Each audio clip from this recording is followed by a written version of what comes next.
fast it is.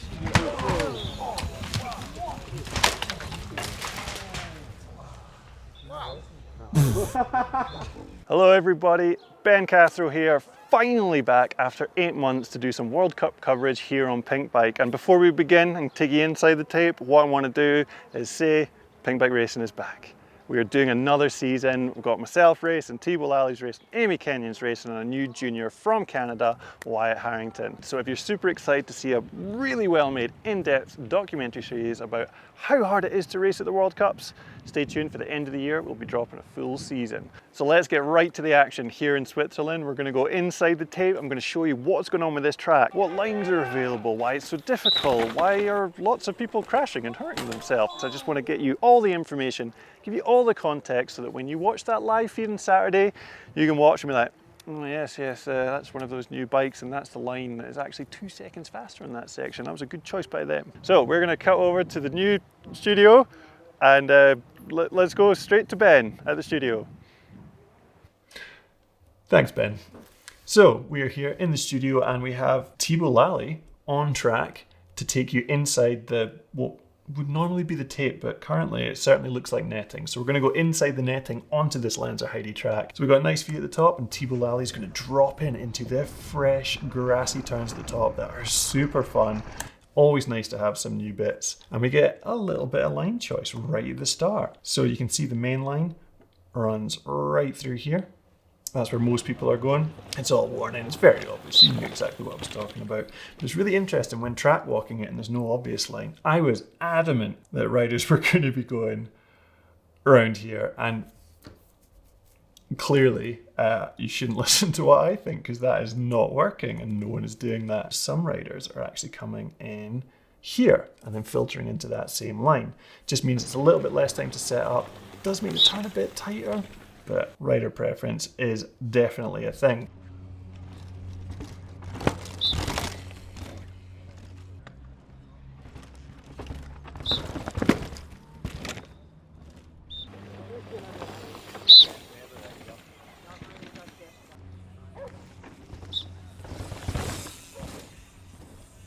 Super fast down here. Almost hit a vehicle crossing here earlier on today. Very tricky left-hander, long and off-camber. There is a lower line there, but most are on that high line down into this next section. Loads of roots are coming out the ground and it's becoming super tricky down into this turn. It's all about patience into this corner. If you overcook it and slide, you lose speed and you've got a long, flat traverse across the hill.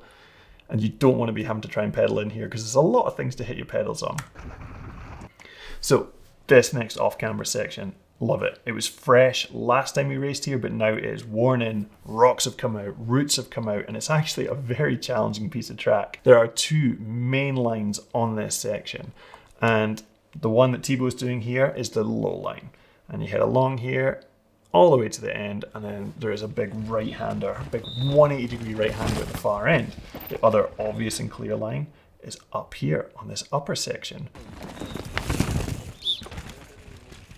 Down and then round the corner at the end. What is super interesting is quite often when you're looking as a spectator, you see 2 lines and you go, well, there's only 2 options. There are so many options in here. So take this low line for instance. You can actually go super low next to the tape, below all the roots, before then continuing along the off-camber. It's a little bit safer, there's less to slip on, but it's a bit softer in there because all the loam kind of piles up towards the edge of the netting. Then you could try and go a little bit higher on this low line because you actually miss some of the slippiest parts of the roots, but then it makes it harder to stay high down at the far end. So it's like there might be some obvious worn in lines, but there's actually lots of options within that line. So we might be getting into too much detail here, but I flippin' love it. So the tricky thing with the lower line is lots of off-camber roots. The tricky thing about the high line is there is a big, nasty tree stump right in the middle of the track, and it kicks riders something awful. Oh my God! Oh!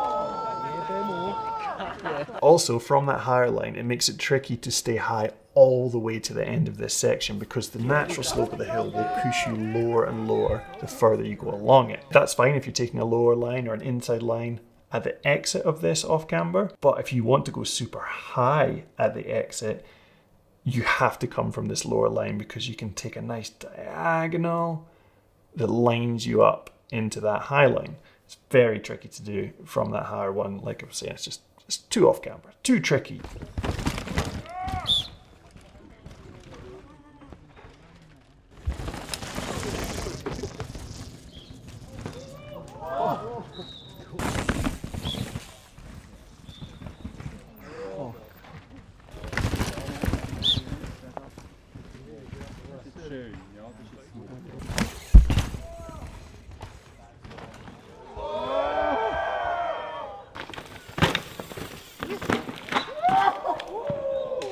So yeah, very interesting section. If it rains, stuff's going to go down in here. But I love it. It's lots of options. It is so hard to carry speed out of this section. Very tricky, and you can see it's a flat exit. So carrying speed out, very important.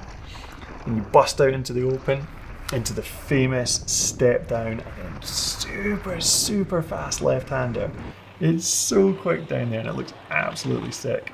Beautiful step up. You'll be seeing this in the live feed, and then you jump into a very tricky section with lots of roots, and there's quite a few different lines going on.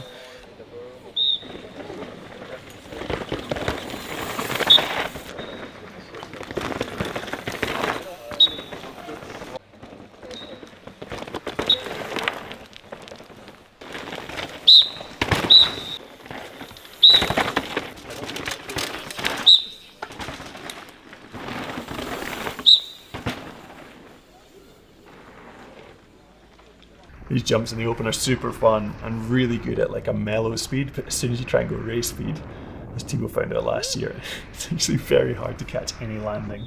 So coming into this section, when it's cloudy, it's amazing because all the light is the same and you can see all the features and you come in so fast.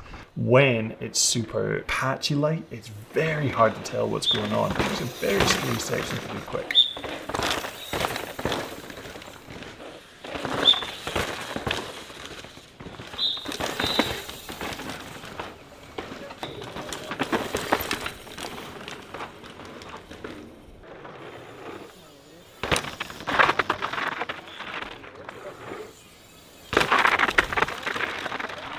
Coming into this wood section, this is the steepest section of the track and a very tricky bit to do well. There's two main lines.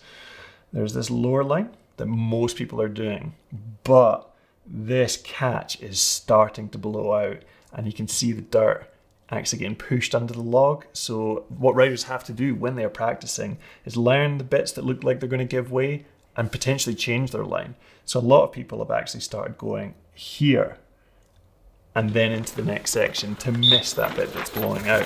It's something you don't have to really think about in a lot of other sports, but in downhill and cross country and other mountain biking sports, tracks get worse over a race weekend and things can actually fall apart. But there's actually a very high line up here, and the line you take dictates where you go down this next steep section. If you go high, it means you're going right. If you go low, it means you're going to go left in the next steep section. So Thibaut goes middle low, which sets him up to go left of these blue trees. You can see down the right is the right-hand line, which is a shorter route, but there's a tighter turn at the bottom. Let's go down this left line because there are some options here. Thibaut comes in, and here we can see two options on this wider line. So if I press the correct combination of buttons, I can show you where Thibaut is currently heading. He's heading down this wide line. It's nice and consistent. It is definitely rough. It is the longest way around this section, and on the exit, it's starting to get a bit blown out. I know our junior rider Wyatt crashed at the bottom of this line because it's getting blown out, but it is a nice, long, consistent arc. And if you can hold it, you can do it very fast. But there is also the option of going through this massive hole, which you wouldn't see if you're watching from the side, but that is definitely a hole, and then straight down into that section. There is a catch down there just out of sight down at the bottom of those trees, but it is a tighter turn at the bottom. So it's shorter, there's a tighter turn at the bottom, but it's not getting as blown out. I can't tell you what the best line is here, because I've only done the wide line, and it's alright. But we do have some footage that we will compare.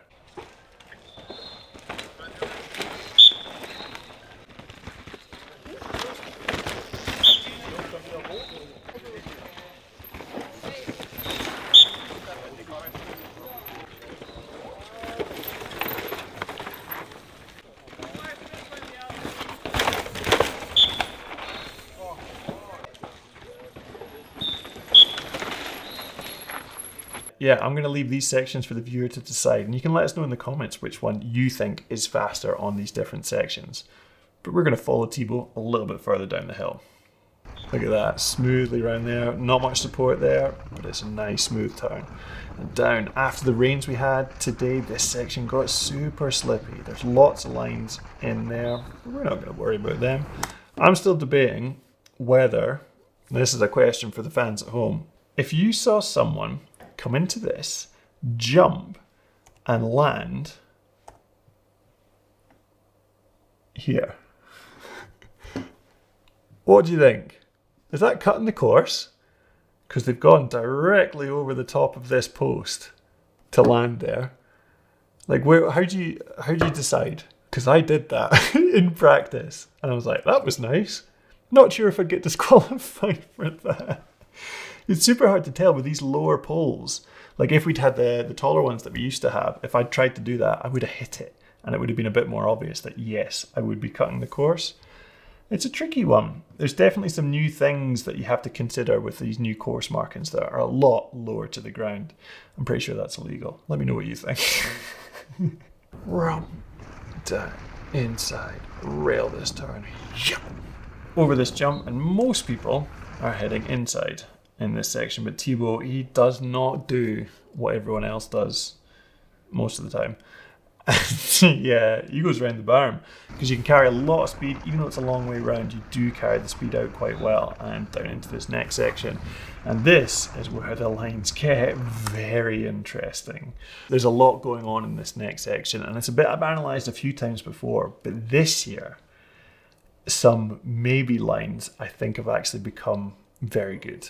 And we jump back in with Ben Cathro on board because Thibaut stopped in the wrong place. And the audio doesn't work. So anyway, we go into this section, and here are lots of options. A lot of options, and a lot of rocks. If I hadn't mentioned before, there's a lot of rocks in Lenzerheide. It is a rough track. It punctures tires, it smashes wheels, and there's also some lines here. So line choice usually comes down to major features, and the major features right in front of my front wheel here. This big old rock.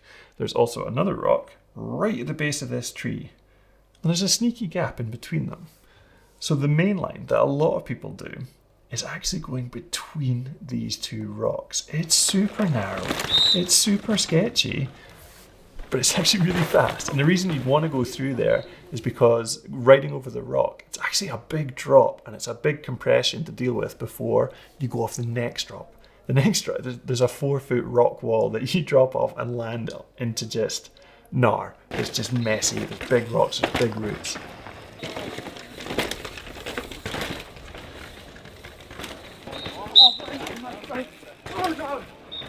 The less amount of big compressions and kicks you have to ride over, in general, the better.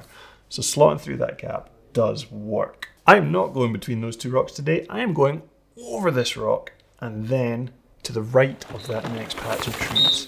There are actually two lines over on the other side of that wall, which is a 4-foot drop into rocks and roots and is very gnarly. There used to be a straight line that would end in a 90-degree turn at the bottom, but no one's really doing it anymore because it's just not great. On this right line though, there is a line you can do that it's precise. It's really tricky, but there's a very inside where you can go on the grass and straighten this section out. The hard thing about it is getting into it fast, because a lot of lines, once you're on it, can end up being a lot better, but if you have to slow down too much to get onto them, you're just wasting time. But it feels like this line has been getting faster. I don't know if the ground has changed, I don't know if things have moved, I don't know if the way you get onto it has just gotten better. Maybe a rock's been taken out, but I feel like you can do it faster this year.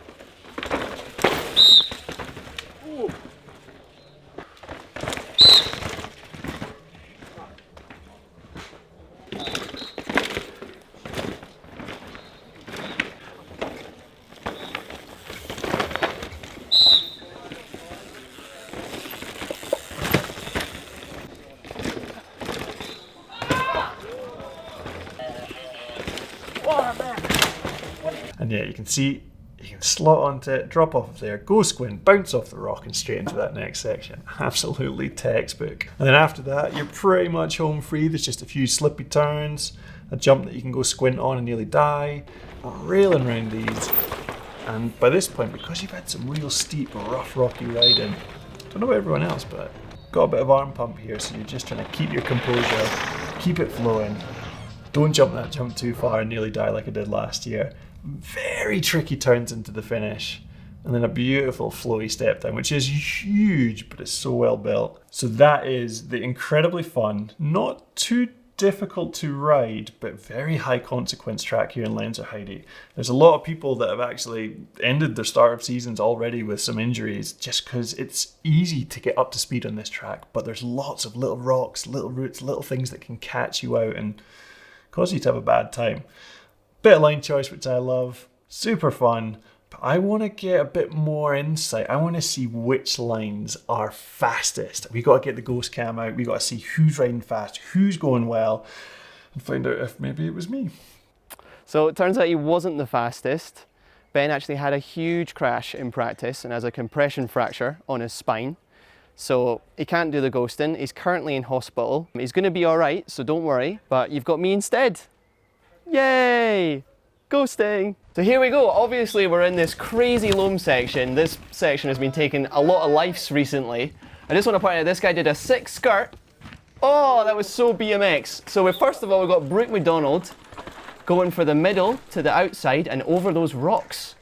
Getting a nice amount of exit speed it looks like. And we've also got Luca Shaw on a much higher line on the way in, but going the same through the stumps and then over the inside. So we'll see which entrance is the fastest. So here we go, 2 completely different entrances. Brooke McDonald looks to be ahead at this point and is now a little bit wider, but Luca Shaw is making up a little bit of ground here. What happened there? Nobody knows, over the wall. They seem really equal at this point. Oh, who got it? Brooke did look like he had the exit speed. Has he got it? Who's got it? Brooke McDonald's got it! Just carried a little bit more exit speed out of there. Oh, next we got Bernard Kerr. What a danger man. Controversially, from the outside to the inside and then to the outside again. Very creative setup. Amory charging down the inside as he does, but then hitting the outside. Wow, this will be very interesting to see. So here we go. Amory charging down that inside. Bernard Kerr getting buck wild on that high line. Looks like Amory has really made up a lot of time. It was a shorter line. Now they're both headed towards the outside, I believe. Amory's just gotten there quicker. And he is a heavy unit, so he will carry the speed out. Bernard looking like he's got a good amount of exit speed as well, though. Gets a good pump just before that hump. And it's going to be close, but it is going to be Amory Pierron, the pilot. Next up, we've got Danny Hart on the high line, then charging in the middle, and then going to the outside. That looked really, really fast, getting some good pedal strokes in after there as well, getting the watts down. Thibaut Deprella opting for the low to the high, and then to the inside over the wall. So 2 completely different lines here. Yep, here we go. Danny Hart coming in the high line. Thibaut getting a good purchase on that off-camber, which is very difficult to do. Managing to get set up well for the inside, whilst Danny heads towards the outside. You would think that the outside would carry more exit speed out, but Thibaut getting this inside really, really nice. Looks like Danny could get more pedal strokes in there if he tried. It's really, really close. It is really close, but it's going to be Thibaut. So that inside's looking like really, really good towards the end, but it's ultimately going to be rider preference, really. And that's it, inside the tape from round 1 here in Lenzerheide. It's a very interesting track. Stay tuned for Story of the Race. It's going to be a banger, I'm sure. And yeah, should include some Cathro if he's all good. We're just waiting to hear some news. I think he'll be all right. And yeah, thanks for watching.